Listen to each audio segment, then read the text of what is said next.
Yeah, still thinking of jobs to do.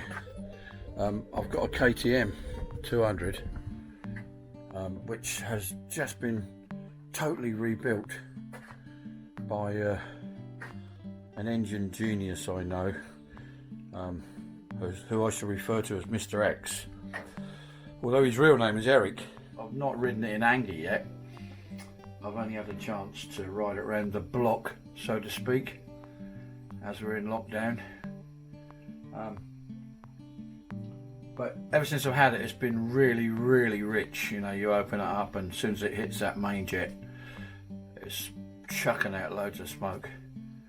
So it's time to have a look at the carb, see what the main jet is.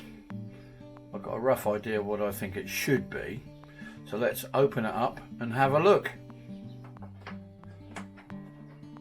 Best way is to take the seat and the tank off, and you can spin the carb around really easy then. So yeah, it's a 2003 to 200 EXC. It doesn't matter how old they are. Some of these KTMs are in bad shape within a couple of years because people don't look after them. But I know this is tip top now, apart from all the battle scars.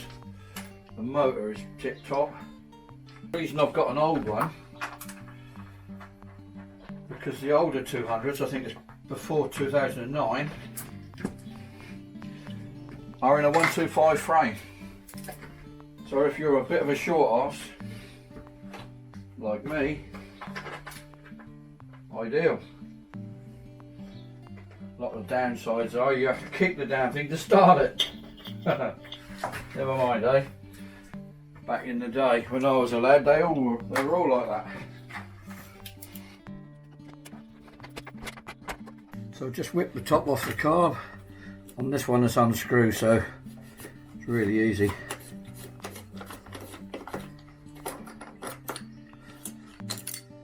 Another one of the clues which makes me think it's got a massive main jet in is the fact that this is on the top clip, so the needle's been lowered to lean it up quite a bit.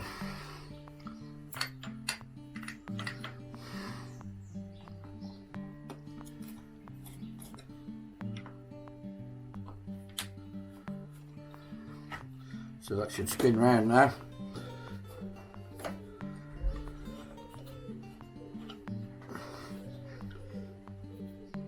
When you take the float bowl off, there's going to be petrol peeing out of it.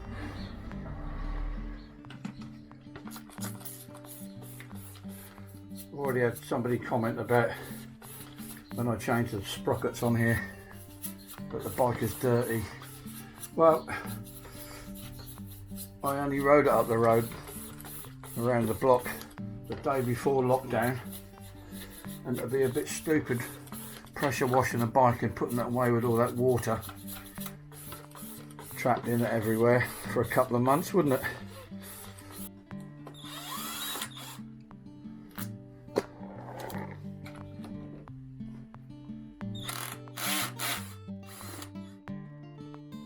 Petrol.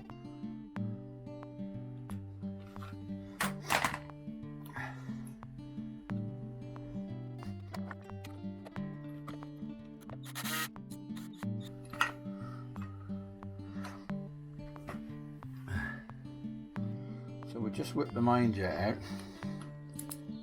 and have a look, see what size it is. And yes, with my eyes, got no chance of reading that. Absolutely no chance.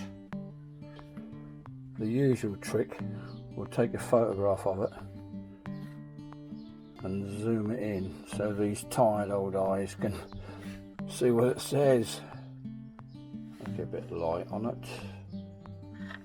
Oh, what's going on there? Yeah, click.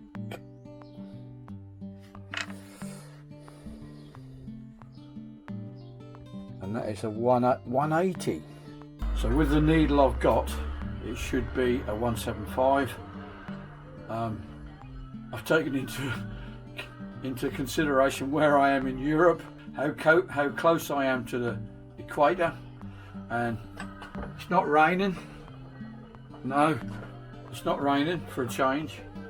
So I'm going to put a 175 in there, see how that goes.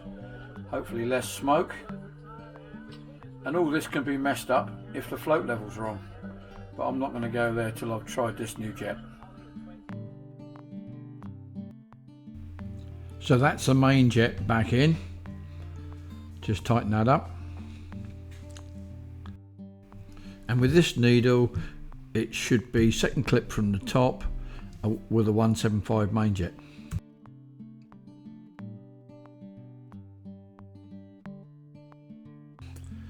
That's the float bowl back on and all the screws tightened up.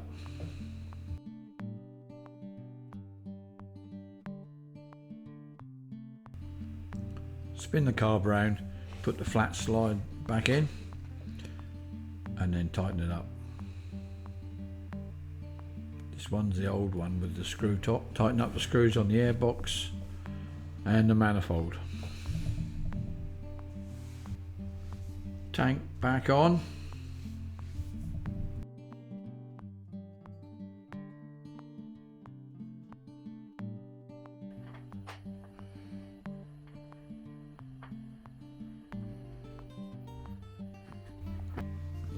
Turn the petrol on, check for leaks before I get too carried away.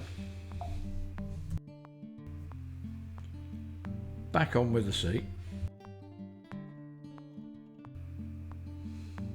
If you notice how there's a lot been shaved out of here, because I'm a bit of a short arse, every little bit helps. Oh, and underneath the seat, look, there's a bit of a recess there, so a bit of foam rubber, sockets, tools, handy little storage space.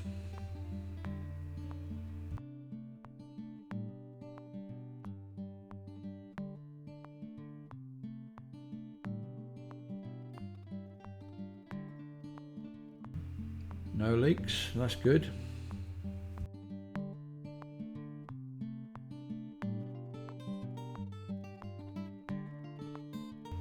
Now you're probably wondering, what the hell has he got a lunchbox on his handlebars for?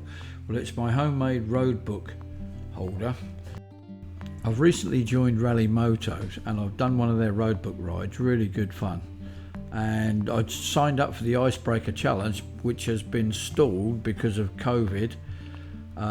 In the wet months, I thought the KTM would be the perfect bike to do it on, but as it's been delayed so much now, it could end up getting into the fine weather where I could even use the CRF or at a push the V-Strom. So here we go, the moment of truth. I'm going to fire her up and see how she sounds. Hopefully she should be a little bit leaner. It's a shame I can't ride anywhere. Stupid lockdown. Oh well, at least we'll fire it up. Beautiful day, if not a bit windy. Bit of choke.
It's a shame I can't really do much of a test, what with only essential journeys and lockdown and so on, but it does seem a little bit better. Once the choke came off a little bit, it was a bit clearer. Having said that, I might have to go shopping this afternoon and I could always take that. Thanks for watching.